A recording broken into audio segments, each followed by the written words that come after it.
The reason I'm here is I have encountered Sri Mahatab sitting on the other side of many parliamentary committees. And he's always been informed, polite, but very incisive with his questions, and always forced us to think of how we would respond. When he asked me then whether I would come and give this lecture in honor of his father, Dr. Harekrushna Mehta, I said yes. The difficulty was, of course, of finding a date when it would work. I'm glad that finally, after many months, I have been able to fulfill the promise that I gave him, and also taken this occasion to revisit Odisha and the lovely city of Bhubaneswar. What I want to talk about today is the world we're living in, and some of the policies that are being taken by other countries that affect us, and what we can do, both in terms of trying to set an international policy agenda, or at least throw some ideas into the mill, but also what we should do as a country in response to the policies that are being implemented elsewhere.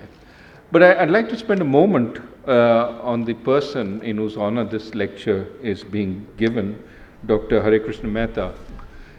He was, as all of you know, a freedom fighter, a chief minister of the state, as well as a governor.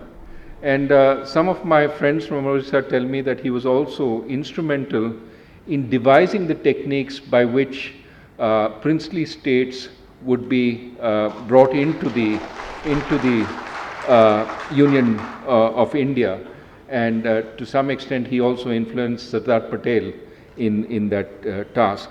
But the aspect of Dr. Mahatab that I want to reflect on is that he was also a man of ideas, a man of literature, and a man who had great influence, not just in the political and administrative environment, but also in starting a variety of institutions. So I think the example of that kind of leadership is something we definitely should reflect on today. And I'm glad that I'm giving this lecture in his honor.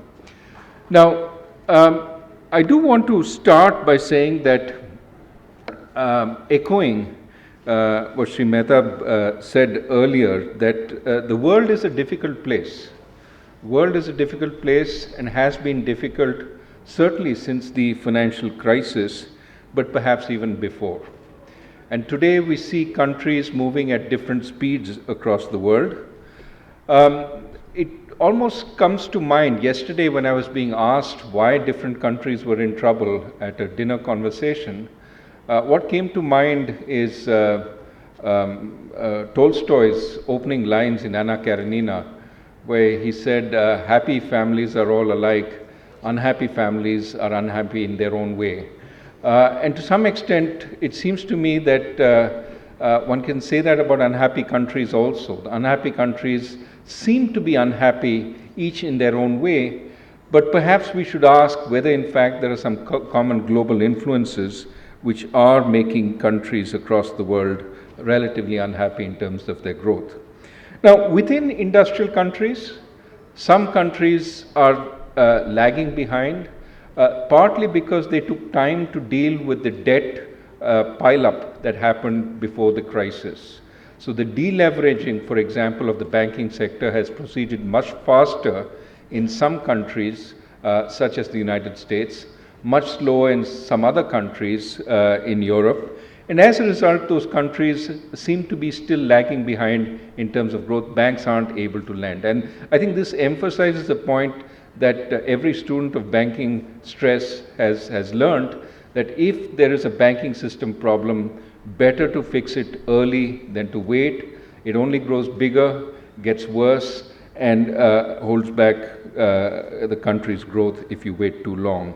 And I think we see that across the world at this point. There's also, these were differences between industrial countries, some of which could be attributed to the pace at which they tackle the leverage that had been built up either in the banking system or the corporate system or the households.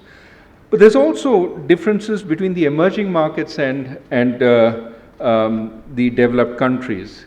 A number of emerging markets that were commodity producers, many in Latin America, are finding that the sharp pace of fall in commodity prices is hurting them, and they've slowed considerably. On the other hand, commodity consumers like India, to some extent like Japan, are benefiting a little from the commodity price slowdown and the fact that we can buy commodities more cheaply than we could earlier. But also, amongst the emerging markets, you're seeing differences between countries that emphasized a lot of debt-driven stimulus post-crisis. A country like China, for example, which took on enormous amounts of debt post-crisis, or a country like Brazil, which through its state-owned bank lent tremendously during the crisis, post-crisis, and other countries that stimulated but did not go so far. And I think when you look at those differences, you find the countries that spent more through debt-fueled stimulus are now in more trouble than the countries that did milder forms of stimulus post-crisis. And of course, these were differences between the emerging markets, and you also see some differences between industrial countries and emerging markets. Initially, post-crisis, it was thought industrial countries are in trouble, emerging markets are growing very strongly. There was talk of decoupling. Then after that, emerging markets slowed down, industrial countries started picking up. There was talk of decoupling again, but with the industrial countries leading the way. And now again, there's a sense that there is more connection between these countries. I think the bottom line is that there are probably more connections between countries that, out there than we think. And it's very hard for any single country to break away and to run very fast when the world is so slow. You can go a little faster, but unless the world also picks up, it is very hard. There are some ways, and I'll come to that when I talk about India later on in the talk. Now, when we try and ask what are the common factors that are holding back growth globally, often the finger is pointed to final demand. What do we mean by final demand? The demand that the economy has for consumption goods, for investment goods, that has slowed down, especially in industrial countries. It was being fueled by a lot of debt earlier, before the crisis. When that debt was no longer available, a number of governments could not spend as much as they were spending earlier. A number of corporations, households could not spend, and growth started slowing down considerably after that. The debt that had piled on before the crisis also held back growth. I mean, think if you're a household in the United States, you borrowed against your home tremendous amounts. You spent on new cars, new gadgets and so on, and suddenly house prices fall and you find that the bank is foreclosing on your home, and now you have to go out and rent a house. The kind of money that you had before simply doesn't exist, and you have a lot of debts that have piled up. You have to pay down those debts. So you're more intent on saving to deleverage, to pay down debts, than on going out and buying new stuff. So what you find is, perhaps as a result of the deleveraging, a number of countries have slowed down the demand for goods and services. Investment is not so strong, final consumption is not so strong. But if people in the United States, people in Spain, people in Italy are not buying, people in Greece are not buying goods from the rest of the world, especially from the emerging markets, then the emerging markets themselves have to look for a new model, right? China used to be the workshop for the world, exporting to the rest of the world. And other countries like Brazil, like Argentina, used to export to China. But if the rest of the world is not picking up from China, that immediately means there's overcapacity in China, and China itself is not picking up from the other emerging markets. And as a result, the export-led growth model that they followed has to be rethought, because the export markets are no longer as vibrant as they used to be, and they have to think about how to change. Another reason for thinking about change is those countries that used to import a lot, the industrial countries that used to import a lot, are increasingly focusing on making things in their own home countries rather than importing, cutting back on imports. In fact, if you look at industrial countries, what has happened over the last few years is they've gone from their current account deficits, which used to be large, have narrowed considerably, and in some areas have turned into large current account surpluses. In other words, they're not buying from the rest of the world, they're exporting to the rest of the world. So if the industrial countries have started exporting, the emerging markets have to find a new model. It can't be let us export for growth, because the markets that they used to sell in are no longer available at this point. But over and above the effects of the crisis and deleveraging, what other reasons are there for the slowdown in demand in industrial countries? One of the things we don't understand very well as economists is the effects of population aging. What has happened across the world is populations are getting older. What happens with an aging population? Is it going to demand more, or is it going to demand less? And you could make both arguments, but the net effect that we seem to see, certainly from the experience of Japan, certainly by looking at the experience of some countries that are aging rapidly, is that demand seems to be a little more tepid in these countries. One of the things we don't understand is how this comes about. Are the older people saving more for retirement? Is that why the demand for consumption goods, the demand for investment is falling off? Is it because firms are stopping to invest because they don't find that as the population ages domestically there'll be strong demand? It's relatively unclear now. We need to understand this process much better. But what we know is we don't even know how to measure properly in the face of population aging. One example I will give you: Japan's labor force is shrinking at about 1.5% to 2% every year. Okay? But we still measure Japan's GDP growth and we evaluate it based on if they fall below 0% growth, it's a recession. If they fall below 0% growth for 2 quarters, it's a recession like everywhere else. But if your workforce is shrinking at 2% a year, you would argue that in a sense GDP should also be shrinking in some sense, because this is a shrinking economy. And therefore a true recession would be one where growth falls below, say, -2 rather than 0. And that's because we're not taking into account the effects of population aging. Every time Japan declares its GDP numbers, there's a lot of panic in the world because the GDP growth numbers look low. But perhaps they should be low because the population in fact is shrinking and we don't adjust for that. This is another long way of saying that we have not fully taken into account the effects of population aging in thinking about economies and what they should be doing.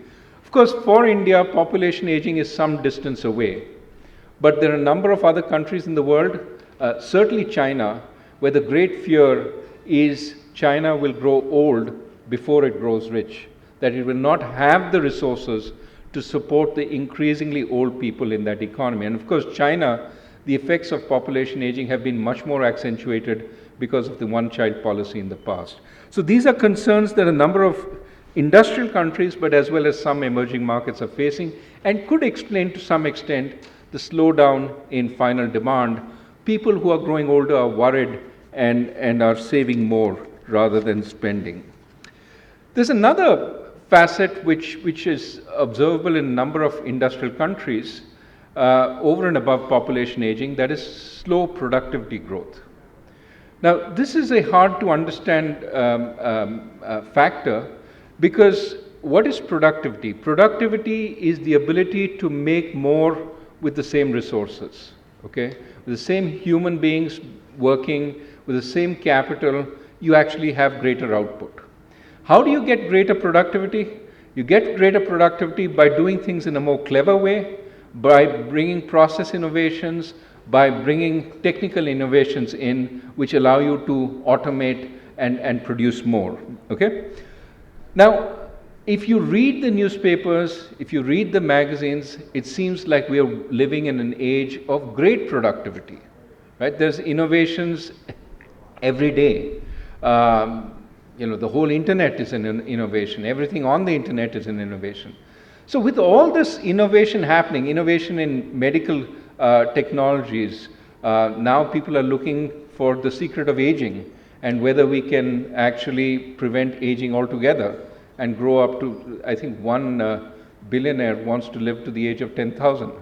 So people are looking for these kinds of things, and it seems within reach. We are sending spacecraft to the stars now. There's some talk about sending them at quarter the speed of light. So if that is realized, we could actually have a spacecraft at a star during our lifetimes. These are the kinds of things that are being talked about. Yet, from an economic perspective, we don't see it in the numbers. We don't see that we're producing things in a more clever, in a more effective, efficient way. So what's really going on? Why is there so much innovation, yet we don't see it in the numbers? And I would argue there are at least 4 explanations. One is we're simply measuring things wrong, okay? And what do I mean by this? The cars that we used yesterday, or 10 years ago, are far inferior to the cars that we use today. The cars that are produced in India, you will see, are state of the art, lots of interesting gadgets. They're all taken for granted, while this car 10 years ago didn't have any of this and was probably much worse in terms of mileage. But when we count cars, we don't adjust for the superior quality. So even though a car today is probably 1.2, 1.3 times the car yesterday, we still measure it as one car. So if we don't take quality improvements into account, we undermeasure growth. And that may be one reason why we don't see productivity numbers going up, because we're not taking the improved quality of products into account. That's one explanation. A second explanation is many of the innovations we have today actually may be hard to monetize. And what do I mean by that? GDP is a concept which only measures things that you pay for, okay? And there was an old statement in Paul Samuelson's book, which paraphrased basically said that when a wealthy lady marries her chauffeur, GDP goes down. Why does that happen? Because now her chauffeur becomes her husband and drives her everywhere without asking for pay. And as a result, his salary is no longer counted in GDP numbers. GDP has gone down. The goods and services that are produced in the economy have not changed, but GDP has gone down. Now, how does this particular statement help us understand why productivity may be going down? Think of what you do on the internet, okay? On a hot afternoon like today is here, you would have gone to the movies and paid for your movie ticket and sat in the movie hall in air-conditioned comfort. And because, certainly this was the case when I was young in Delhi, the longer the movie, the better, because the more you got to sit in the air-conditioned hall. You used to do that. But nowadays, what you do is spend the afternoon, on the web. Maybe YouTube, maybe some other service, and you're perfectly happy because you're seeing everything that you wanted to see. You no longer want to go to the movie theater, so your leisure activities are as good, except you're paying nothing for it. Earlier you used to pay the movie hall. Maybe you pay a little for data, but that's very small. So the point is that the new activities are still not monetized. There's a lot of content being created, but people aren't getting paid for it. And as a result,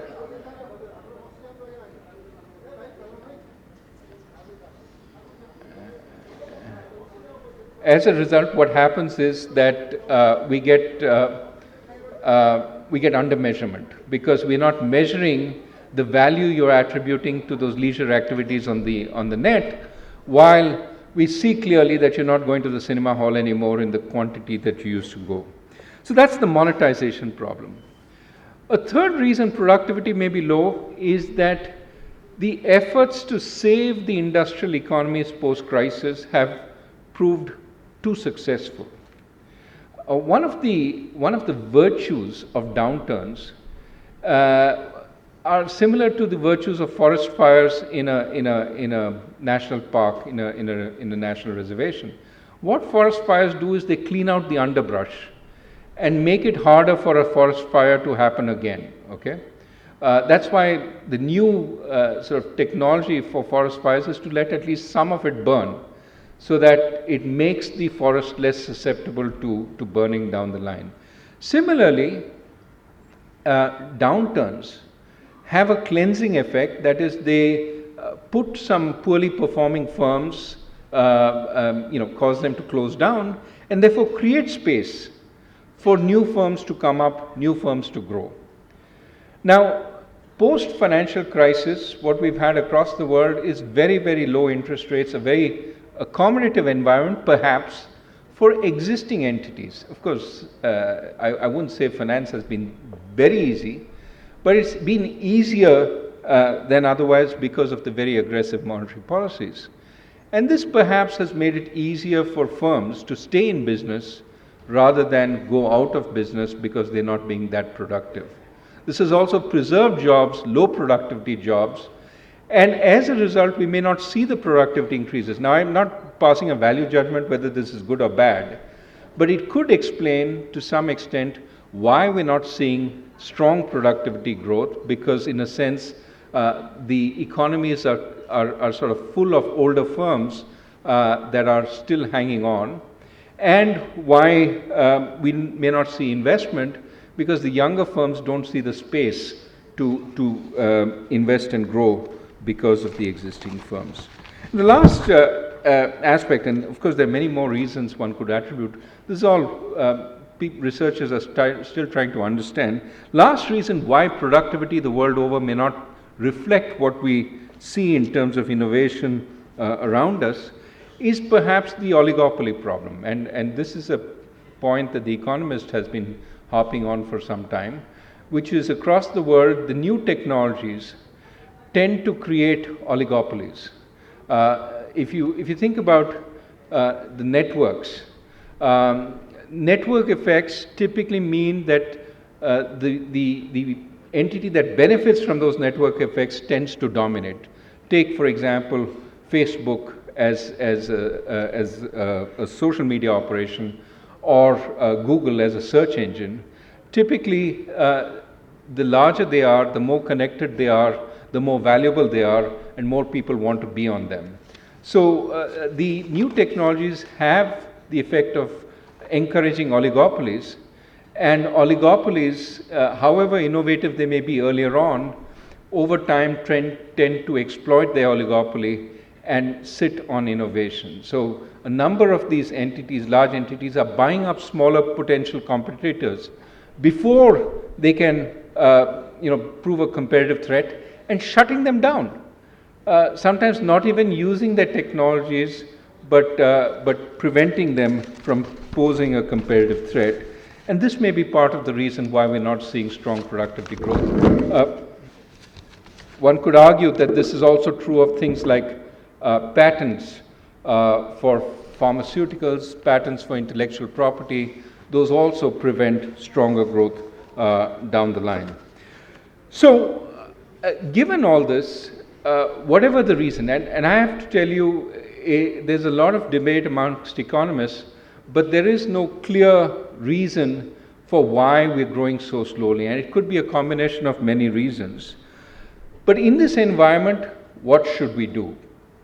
And I would argue the response takes really two forms.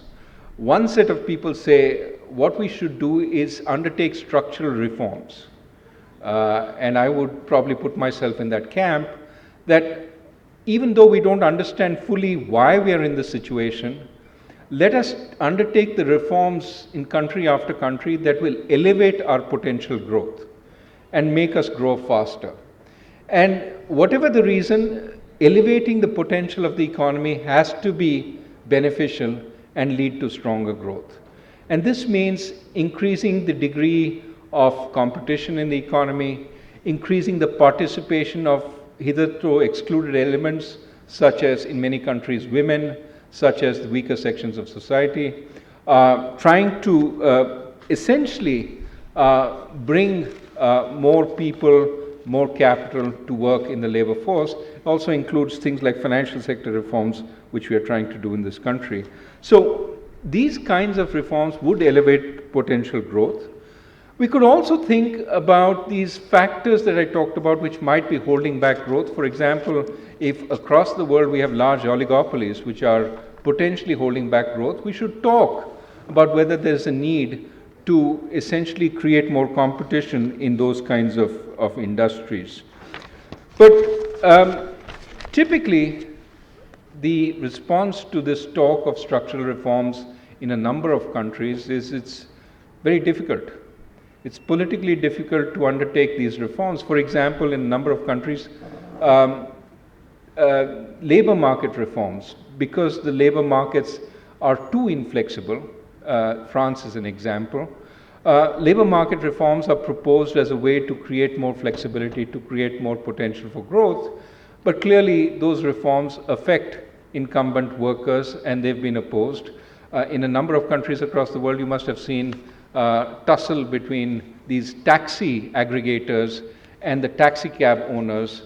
There are fights like this in every part of the world, and as a result, structural reforms are not going at the pace that could create stronger growth. As a result, a number of countries are looking at something different, some form of stimulus. Now, what is stimulus? Stimulus typically means that either you spend more, that is government fiscal stimulus. The government spends because the household is not spending, the corporation is not spending, the government spends. Or alternatively, you have monetary stimulus, which is you cut interest rates to the bone, and you hope as a result, because interest rates are really low, people borrow and buy goods, or people borrow and invest. And so you create either consumption or investment. Now, the problem, of course, is that a number of countries did spend through their governments, but ran out of fiscal space. The average debt to GDP in a number of industrial countries exceeds 100%. With that level of debt, essentially, it becomes quite dangerous to increase debt more by spending through the government. And increasingly, people, when they see that spending, are bound to ask, who's going to pay for all this? And if later I'm going to be taxed to pay for the higher debt that the government has accumulated, I'm going to be starting to save more today, knowing that the taxes down the line are going to be higher. So this is a theory which is often called Ricardian equivalence, but the notion is that at high levels of debt, perhaps government spending may be offset to some extent by the private sector households getting more anxious about the future and saving more. As a result of all this, a lot of the burden of stimulus has fallen on monetary policy. Monetary policy across the world has essentially pushed really hard on the accelerator. And today, in a number of countries, interest rates are at zero. Not just zero, they're going negative. What does a negative interest rate mean? It means you pay the bank for the privilege of taking your money. You put your savings in the bank, and in fact, you get back, you put 100 rupees into the bank pays you 99 rupees. Now, you may think at such low interest rates, we have a lot of people clamoring for low interest rates, people would go out and invest like mad. There is no investment going on. Why? Because it seems as if the problem is not interest rates, the problem is somewhere else. Perhaps some of the issues that we talked about earlier. Investment in industrial countries, despite these low interest rates, is yet to pick up, is very, very weak. So the question, however, is should we keep pressing on the accelerator? Should industrial countries, central banks keep pressing on the accelerator, keep interest rates really negative, go even more negative, do other forms of aggressive monetary policy, which is sometimes called quantitative easing, and the extreme form of monetary policy, which is called helicopter money. I'll come to all these in a second. But the question one could ask in these countries, and I will ask the questions, I won't point to specific countries because as a central banker it's not appropriate for me to point to specific countries, but I will ask the question, is it possible that monetary policy increasingly is part of the problem rather than the solution? That aggressive monetary policy doesn't help and in fact hurts.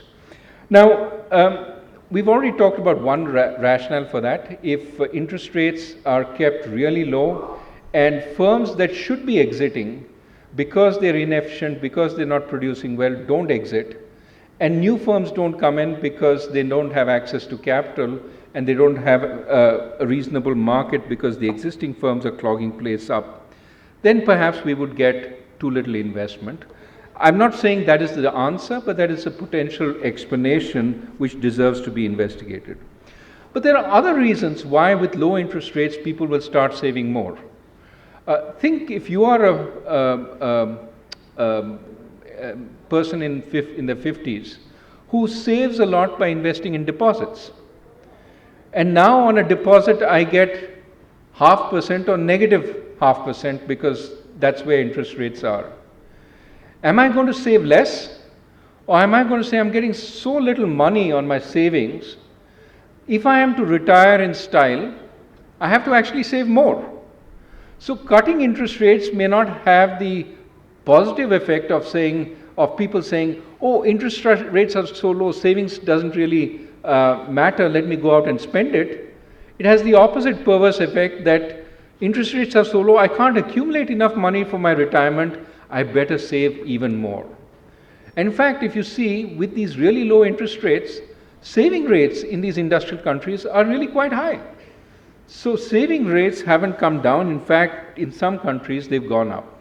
So the high savings may in fact be a consequence of the low interest rate rather than anything else. Also, in a number of countries, pension plans are under deep stress because the pension obligations are calculated by discounting those obligations at the prevailing market interest rate. So a number of these pension plans find that their obligations are huge because interest rates are really low, but their assets are not sufficient. And as a result, these pension plans become very worried and are trying to squeeze more in terms of payments from the pensioners so that they would actually be able to service those pensions down the line. There is not just the actions of the pension plans, but the pensioners themselves are now worried whether the pension plans will have enough to pay them when they retire, and as a result, the pensioners again save more. And finally, one of the primary channels that these aggressive monetary policies work through is by elevating asset prices. But if you elevate asset prices, you push up bond prices, for example, you better hope that at the end of this process, there's no abrupt fall. But if at the end of this process you have to start raising interest rates reasonably rapidly, those asset prices which went up, will have to come down. Bond prices which went up today because you cut interest rates really sharply will come down when you start raising interest rates. And people knowing that are going to say, well, asset prices are also going to be very volatile. They're subject to central bank action. So perhaps once again, I need to save more because I'm not sure I will have value. So for all these reasons, we could explain the low investment as well as the high savings in these industrial countries, perhaps as a consequence of monetary policy staying too easy too long. Not saying it wasn't useful initially, not saying that it may still have some use, but the benefits are falling and the costs are increasing. And it's probably a time to think about whether going forward the net benefit will be positive. For the emerging markets, however, I would argue that the picture as far as the monetary policy in industrial countries goes has been very, very mixed. On the one hand, that monetary policy has not been effective in creating stronger demand in the industrial countries that spills over to the emerging markets. Remember, one of the things the emerging markets were doing was exporting for growth to the industrial countries. With monetary policy not elevating the growth rates of those industrial countries, that export-led growth model has not been able to kick in. Instead, what has happened is capital has flowed to the emerging markets. A whole lot of capital from the industrial countries has flowed to the emerging markets because of the higher interest rates available there, which has appreciated the emerging market currencies. And rather than the emerging markets being able to export for growth, has made them more receptive for imports from other countries, and therefore reducing their ability to grow, to have domestic production growth. This is what happens if monetary policy largely has an effect on currencies, but doesn't have an effect on increasing domestic demand. Essentially what it does, instead of creating more demand in your country for other countries' goods when you have a very aggressive monetary policy, it leads to your own currency depreciating, and therefore creates more growth in your country by allowing your domestic producers to export more outside. But this is a form of beggar thy neighbor strategy that typically countries frown upon. You can't just depreciate your exchange rate and sell to the rest of the world as a means to growth, because that hurts other countries. And they could also insist on doing the same, depreciating their currency in order to benefit their own growth. Ultimately, if everybody is depreciating their currency, nobody is depreciating their currency. It becomes a useless policy, but it does have generally damaging effects. So this is a debate that is ongoing amongst countries today. Are these aggressive monetary policies operating much more through the currency channel than by boosting investment and consumption in their countries?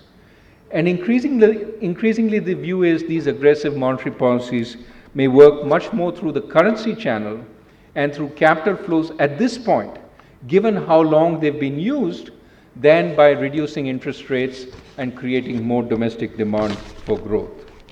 So a number of countries are pointing fingers at each other in this debate and saying, you're becoming too aggressive, you're becoming too aggressive, you were aggressive earlier, that's why I'm aggressive now. This kind of hidden behind the scenes discussion is going on. But the question is, will monetary authorities in countries that are growing slowly back off from aggressive monetary policy? And the answer, unfortunately, is almost surely no. And the question is, why can't they back off? Why can't they say, look, this is not particularly effective in promoting my own demand, but is just depreciating my currency and robbing demand from the rest of the world? Let me be a responsible citizen, global citizen, and do the right thing by the world. The reason they can't do that is all of them have domestic mandates. Typically, in a country's mandate for the central bank, there is no clause which says you must think about your responsibilities for the world. All it says is you should worry about keeping inflation within a band and also worry about growth, but never you have to worry about the growth of the global economy. We all have domestic mandates. And as a result, when countries in pursuit of their domestic mandate follow aggressive monetary policies, there is no constraint on them moving further on those policies. And unfortunately, because there are always increasingly aggressive monetary policies you haven't tried that you could still try, no country can say, I've done all I can, now let somebody else take up the burden of growth, let the fiscal authorities, let the government do structural reforms, I'm done with monetary policy. Nobody can say that, because there's always one more policy they can pull out of the bag, and the nuclear option in policies is what is sometimes called helicopter money. Now, helicopter money is christened that way because Milton Friedman once said, if you want inflation, there's always a way to get inflation.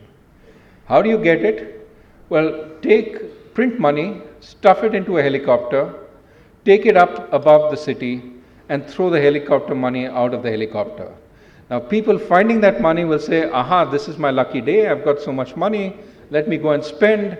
As they spend, demand goes up, and because demand goes up and there's a fixed supply, inflation goes up. So you can always generate inflation through helicopter money. Now, this is a quick and easy way of explaining it. The more sophisticated economists will say, what we really mean is fiscal financing, is monetary financing of the deficit. In other words, the government will spend, not individuals, the government will spend, but the central bank will buy up government paper and directly finance the government, and that will generate inflation. I'm not so sure that in fact it will. In fact, you could argue that quantitative easing is essentially this. The government issues paper, the central bank buys up that paper, not directly but at first pass, and you still get central bank financing of the government deficit in some measure. But that hasn't generated strong growth. Even the idea of throwing the money out of the helicopter, more prosaically, sending checks to everyone in the country, here's your lucky day, here's $1,000 in money, will they go out and spend? And I think we have seen past experiences where such checks have been sent out, and typically only a fraction of it is spent. And if this is a large-scale operation, you could well see people ask the question, what kind of world are we living in where the government or the central bank sends me checks every day to go out and spend? Maybe I'd better save this money because the central bank is going a little weak in the mind.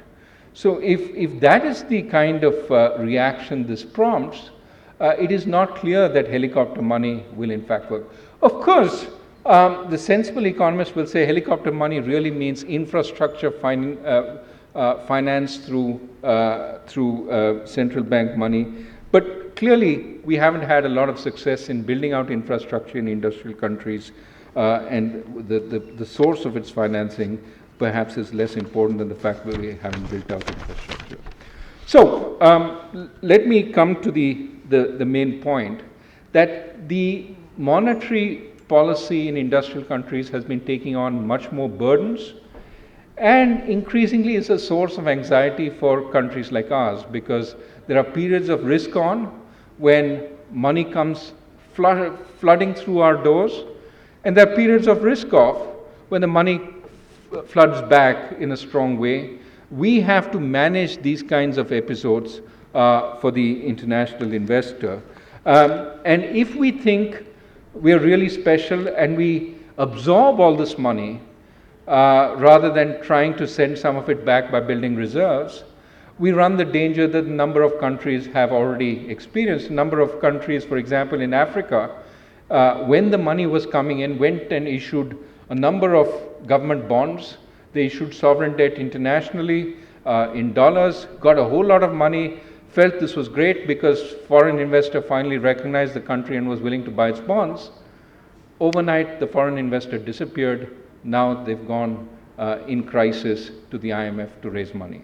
So easy money is never an answer to anything, and certainly not an answer to a country which is the recipient, because you have to ask yourself, why is all this easy money coming in, and how long will it stay? What will happen when it goes out?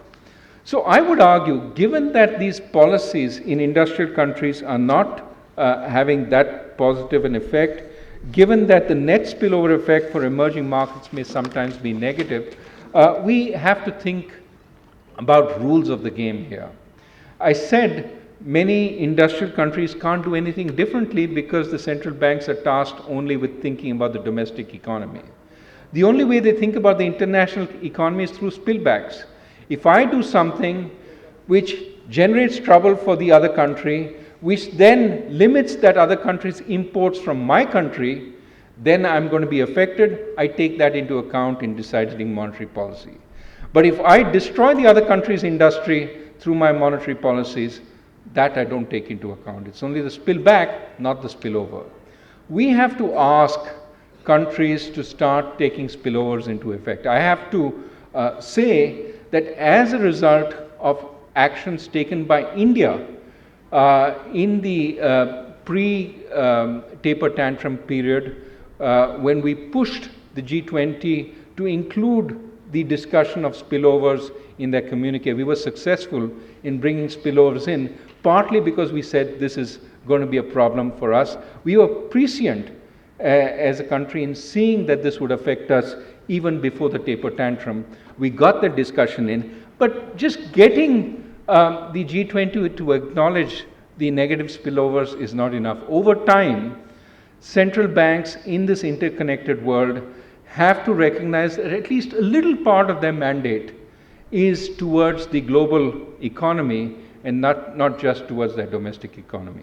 So what my colleague Prachi Mishra at the Reserve Bank and I have been proposing is we need to think more about rules of the game for global monetary policy. And rather than, it's too early to talk about including the world sensitivity to the global economy in central bank mandates, but at least we should start talking about the effects of policies of industrial countries on the rest of the world and talk about the harm that that does, and even have a kind of traffic light system. These kinds of policies are absolutely ruled out. You can't do them because they hurt the world and are irresponsible global citizenship. Today, there's only one policy which qualifies as irresponsible policy, that is sustained intervention in your exchange rate. If you continuously intervene in one direction in your exchange rate and depreciate your exchange rate, the rules of the game according to the IMF don't allow that. But anything else is allowed. Call it some fancy acronym QQFE, QQLE, and it goes because it comes under monetary policy. We have to think about this. We have to talk about this because increasingly these may have the primary effect of intervention in the exchange rate and could be problematic, could have negative spillovers. So I would argue we need to follow a process of first doing studies, then have an international discussion to acknowledge the effects our policies are having and to explain, and perhaps 5-10 years from now, when all this has sunk in, have a conference which establishes new rules of the game for international monetary policy. Now, this is an example. This is an example I want to offer of some of the areas where global forces affect emerging markets, and emerging markets need to speak up more. Now, typically when we speak up, it is easy to get a dismissive response. You guys don't know any economics. The reason we are doing this is different. But we have to speak louder because really in this interconnected world, we have to be part of the international agenda setting. We cannot simply react to what industrial countries do. We have to propose the agenda also. Getting more of a quota in the IMF, getting more of a quota in the World Bank is only part of what we need to do. A quota gives you a little more voting power if ever there's a vote. But typically there are no votes. What you need to do is present your ideas on the international table. Here is where we need the world to go. Let us start talking about that. And for that, we need to think. We need to offer ideas. We need think tanks. We need universities, all of them to talk about what we can offer to the world and how we can propose new agendas. Let me end by talking about what we as an emerging market can do in the face of such global uncertainties. Now, of course, one of the things we have to do is hope that the world gets stronger so that our export markets get stronger and we can export more. But in the meantime, we need to rely on our own domestic market to provide the market for the goods that we want. So absolutely we have to make in India.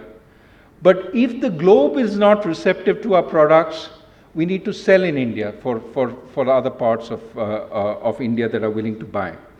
But in doing the selling, we have to be careful that we don't go the way of other emerging markets which have built up a whole lot of debt and have got into trouble because they had unsustainable expansions.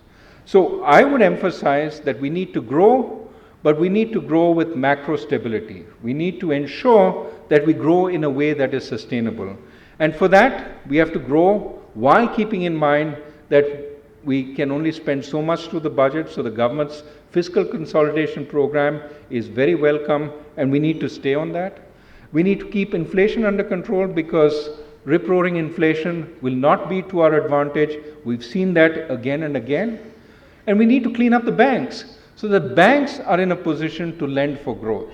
So if we do all this, if we create the macro stabilization, it will also create the policy framework which outside investors can trust in. And therefore, they would be willing to lend to India even in these uncertain times, even if they're taking money from the rest of the world.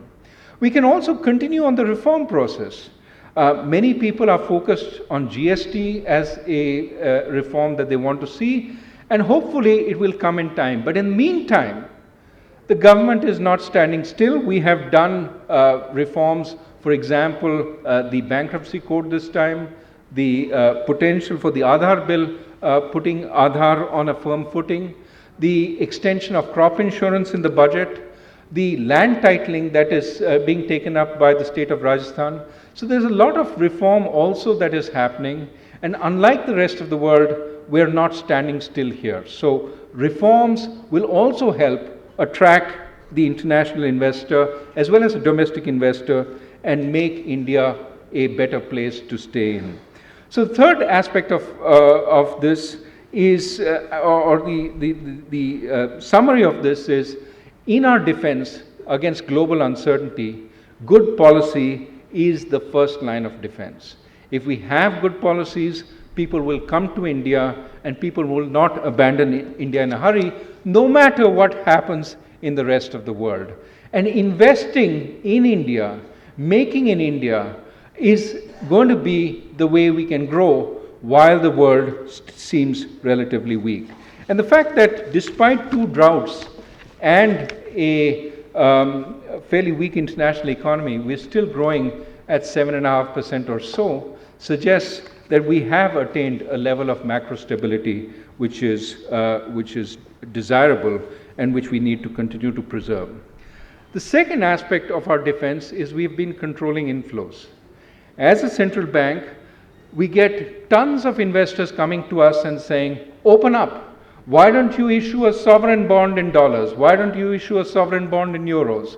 Why don't you open up limits to foreign investors investing in government debt? Why don't you open up investment limits in corporate debt? We have resisted all these claims. We have resisted these claims when the money was pouring in. We have resisted these claims when the money was going out. What we have done is we've said, in order to have safe borrowing, the borrowing should be long-term. So we've insisted that any reinvestment in Indian debt instruments should be at least 3 years in maturity. Of course, they are pressurizing us, saying, no, we want to invest in overnight paper. Just open it up and you see a lot of money coming in. And we've said, we're not interested in that money. We want longer term money, because at least the person investing for 3 years will think more than a moment whether he wants to invest in India. So we've stayed the course. We're doing that also with our external commercial borrowing. We're trying to limit borrowing by entities that don't have a natural hedge and pushing them more to borrow in rupee bonds, in long-term bonds, rather than in short-term foreign exchange bonds. A third method, so we've tried to follow good policies, we've controlled inflows.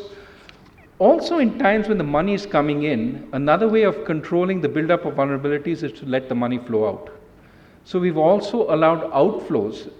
The LRS system, which allows you to take money to pay for your children's education, etc., we've expanded. But emphasizing that if things get difficult and the money is not available, we will cut back.